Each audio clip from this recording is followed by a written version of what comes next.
بسم اللہ الرحمن الرحیم۔ السلام علیکم ورحمۃ اللہ وبرکاتہ۔ الحمدللہ، آج ہم آپ کے سامنے اسلام کی پہلی عظیم اور فیصلہ کن جنگ کا ذکر کریں گے، اور وہ جنگ ہے جنگ بدر۔ یہ جنگ اسلام کی تاریخ میں سنگ میل ہے۔ یہ صرف ایک معرکہ نہیں تھا، بلکہ یہ حق اور باطل کے درمیان پہلی بڑی ٹکر تھی، جس نے آنے والے زمانوں کے لیے ایک فیصلہ کر دیا کہ حق غالب آئے گا اور باطل مٹ جائے گا۔ میرے بھائیوں اور دوستو، جنگ بدر سن 2 ہجری میں رمضان المبارک کے مہینے میں لڑی گئی۔ اس کا پس منظر بہت گہرا ہے۔ جب نبی کریم رؤوف الرحیم صلی اللہ علیہ وآلہ وسلم نے مکہ مکرمہ میں اسلام کی دعوت دی تو کفار قریش نے اس دعوت کو قبول کرنے کی بجائے سخت مخالفت کی۔ مسلمانوں پر ظلم کیا گیا، ان کو ستایا گیا، ان کے گھروں کو لوٹا گیا، ان کو معاشی اور سماجی طور پر بائیکاٹ کیا گیا۔ کئی صحابہ کرام شہید کر دیے گئے، جیسے حضرت یاسر رضی اللہ تعالیٰ عنہ اور حضرت سمیہ رضی اللہ تعالیٰ عنہ۔ یہ دونوں اسلام کے سب سے پہلے 2 شہید ہیں۔ یہ ظلم اور ستم بڑھتے بڑھتے یہاں تک پہنچا کہ اللہ تبارک و تعالیٰ کے حکم سے رسول اللہ صلی اللہ علیہ وآلہ وسلم نے مدینہ کی طرف ہجرت فرمائی۔ مسلمان اپنے گھر بار اور کاروبار اور مال و دولت مکہ میں چھوڑ کر مدینہ چلے گئے، لیکن کفار نے یہاں بھی مسلمانوں کو چین سے رہنے نہ دیا۔ وہ ہر وقت سازشیں کرتے، قبائل کو بھڑکاتے اور مدینہ پر حملے کی تیاریاں کرتے۔ ایسے حالات میں مسلمانوں کو بھی دفاعی اقدامات کرنے پڑے۔ قریش کا سب سے بڑا سہارا ان کے تجارتی قافلے تھے۔ وہ شام سے مال لے کر آتے، پھر اس مال کو بیچ کر اپنی فوجی طاقت بڑھاتے۔ انہی قافلوں میں سے ایک قافلہ ابو سفیان کی قیادت میں شام سے واپس آ رہا تھا۔ اس قافلے میں قریش کی بڑی دولت لدی ہوئی تھی۔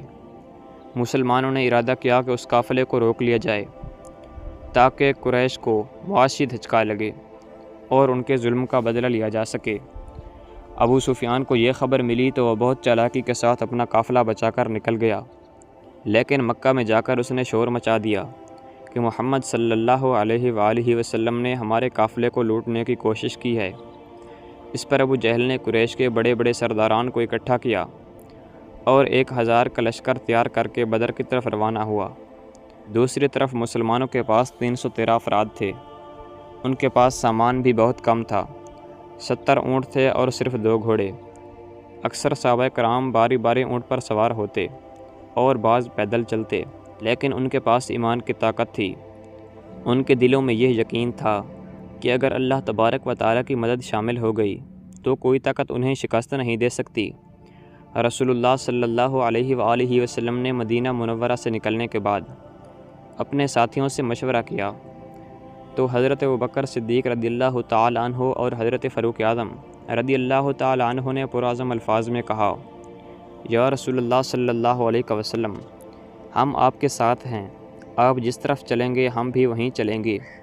حضرت مقداد رضی اللہ تعالیٰ عنہ نے جوش بھرے انداز میں کہا، یا رسول اللہ صلی اللہ علیہ وسلم، ہم آپ کے ساتھ ویسے ہی لڑیں گے جیسے بنی اسرائیل کے ساتھ ان کا نبی لڑا تھا۔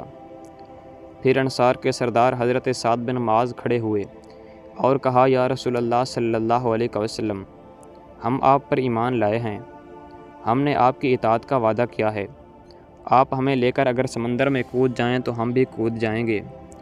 یہ سن کر رسول اللہ صلی اللہ علیہ وآلہ وسلم بہت خوش ہوئے اور فرمایا، اچھی خبر سنو، اللہ تبارک و تعالیٰ نے مجھے وعدہ دیا ہے، دشمن کے 2 گروہوں میں سے ایک گروہ ضرور ہمارے ہاتھ آئے گا۔ مسلمان بدر کے قریب پہنچے اور وہاں کے پانی کے چشموں پر قبضہ کر لیا۔ صحابہ کرام نے اپنی صف بندی کر لی۔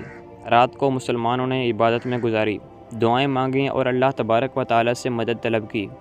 قرآن میں آتا ہے، اللہ تبارک و تعالیٰ نے اس رات کو سکونت اور نیند نازل کر دی تاکہ مسلمانوں کے دل مضبوط ہو جائیں۔ اس رات کو بارش ہوئی جس سے زمین سخت ہو گئی اور مسلمانوں کے لیے چلنا آسان ہو گیا، جبکہ کفار کی طرف زمین میں کیچڑ بن گئی۔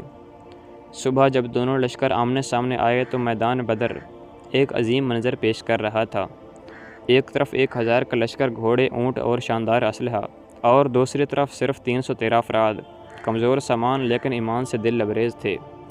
پہلا مقابلہ رسم کے مطابق 3 افراد کے درمیان ہوا۔ کفار کی طرف سے ولید بن عتبہ، شیبہ اور عتبہ، یہ سامنے آئے۔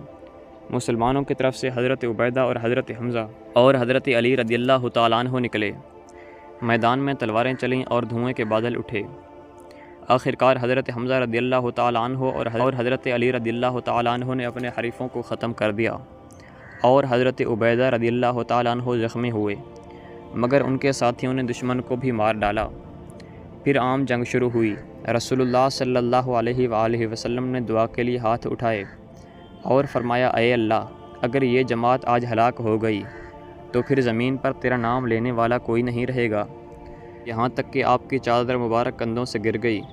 حضرت ابوبکر صدیق رضی اللہ تعالیٰ عنہ نے آپ کو تسلی دی اور آپ کی چادر مبارک واپس کندھوں پر رکھی۔ اللہ تبارک و تعالیٰ نے مسلمانوں کی مدد کے لیے فرشتے اتارے۔ قرآن مجید میں آتا ہے، جب تم اپنے رب سے مدد مانگ رہے تھے تو اس نے کہا کہ میں تمہیں 1000 فرشتوں سے مدد دوں گا۔ کئی صحابہ نے بیان کیا ہے کہ ہم نے ایسے مناظر دیکھے کہ فرشتے آ کر کفار پر وار کر رہے تھے۔ مسلمانوں نے زبردست بہادری دکھائی۔ حضرت علی رضی اللہ تعالی عنہ نے تلوار کے وار سے کئی سرداروں کے ڈھیر لگا دیے۔ حضرت حمزہ شیر خدا بن کر دشمن پر ٹوٹ پڑے۔ انصار اور مہاجرین سب نے اپنی جانوں کا نذرانہ پیش کیا۔ ابو جہل جو اسلام کا سب سے بڑا دشمن تھا، میدان بدر میں زخمی ہو کر گر گیا۔ دونوں جوان حضرت معاذ اور حضرت معوذ نے اس پر وار کیا۔ آخرکار حضرت عبداللہ بن مسعود رضی اللہ تعالیٰ عنہ ان کے پاس پہنچے اور اس کا سر قلم کر کے رسول اللہ صلی اللہ علیہ وآلہ وسلم کے سامنے لائے۔ یوں اسلام کا سب سے بڑا دشمن اپنے انجام تک پہنچا۔